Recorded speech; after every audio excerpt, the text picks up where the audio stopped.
নমস্কাৰ সকলোকে। ভাত পানী খোৱা হ'লনে বাৰু সকলোৰে? আজি মই বনাইছিলোঁ বইল মাছ। বহুতে খায়েই বাৰু, হ'লেও মই আজি বনাইছিলোঁ কাৰণে ভিডিঅ' কৰি থৈছিলোঁ। তাকে বোলো আপোনালোককো দেখাওঁ কেনেকৈ বনাইছোঁ। ঘৰৰে কণবিলাহী কেইটামান ছিঙি আনিলোঁ। পিঁয়াজ, আদা, নহৰু আৰু জলকীয়া, বেলেগ একো মছলা দিয়া নাই। আৰু এনেকৈ খাই যে বিৰাটেই ভাল পাওঁ মই বইল মাছটো, লাগিলে ডাঙৰ মাছেই হওক সৰু মাছেই হওক। আজি মই আনিছিলে ভাঙন মাছ কেইজনীমান, তাৰে বোলো মই তাকে বনাওঁ।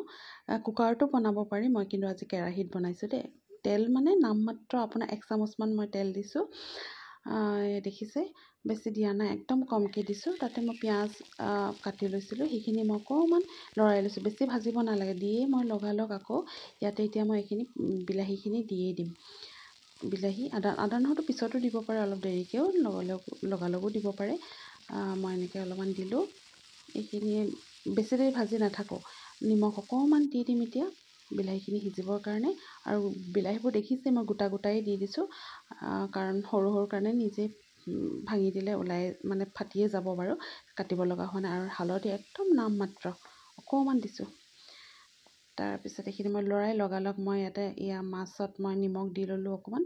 নিমখটো চাই ল'ব দেই, কাৰণ পিছত আকৌ চোকাও হৈ যাব পাৰে। মাছত অকণমান দিছোঁ আৰু বিলাহীটো অকণমান দিছোঁ, পিছত চাই লৈ দি দিব। মই বিলাহীখিনি সিজিছেই, আধা সিজা হওঁতে মই পিটিকি দিছোঁ অলপমান।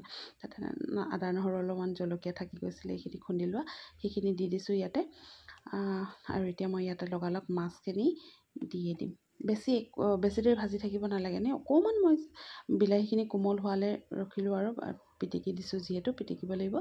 এয়া হৈয়ে গ'ল। এতিয়া ইয়াতে মই পানী অকণমান দি দিম। পানীটো চাই ল'ব, বৰ বেছিও দিব নালাগে। এইখিনি অকণমান লৰাই লৈ ইয়াতে পানী মই আধা গিলাচতকৈ অকণমান বেছি দিছোঁ। এইখিনি এতিয়া ঢাকন দি অকণমান দেৰি সিজাই দিম। পানীখিনি শুকুৱাই দিব লাগিব। কিছুমানে মাছটো এনেকৈ ফ্ৰাই কৰিও বনায়, মই এনেকৈ বইলকৈ খাই বেছি ভাল পাওঁ। সেইটো কাৰণে কুকাৰটো বনাওঁ মই আনকালে। আজি মই এনেকৈ বনাইছিলোঁ কেৰাহীতে বনোৱাৰ কাৰণে। ধৰক এনেকৈ ঢাকনখন মাজে মাজে দি আকৌ ঢাকনখন আঁতৰাই মাজে মাজে লৰাই দিব। মাছটো ইলুটি শিলুটি কৰি দিব।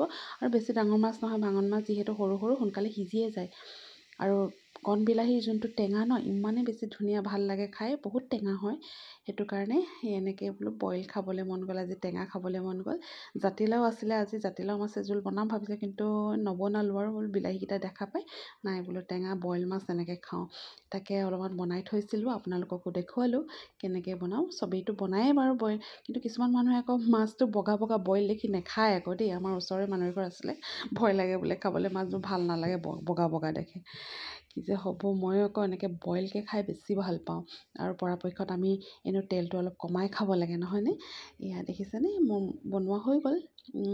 কেনেকুৱা লাগিছে দেখি? খাবলৈ কিন্তু বিৰাটেই টেষ্টি হৈছিলে। টেঙা, জ্বলা, জলকীয়া যিমান পাৰে আপুনি দিব। মই 3টামান দিছিলোঁ পকা জলকীয়া, আৰু জ্বলাও আছিলে, আদা নহৰু, বেলেগটো একো নায়েই। আৰু বিলাহী টেঙাটো বিৰাট ভাল লাগিছিলে এনেকৈ খাবলৈ। যিসকলে বনাই খায়তো খায়, নোখোৱাসকলে এবাৰ এনেকৈ বনাই খাই চাবচোন দেই।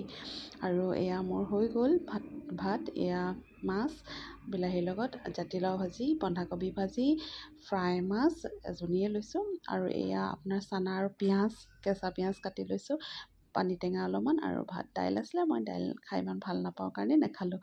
এয়া মোৰ আজি হৈ গ'ল। আজিলৈ ইমানেই।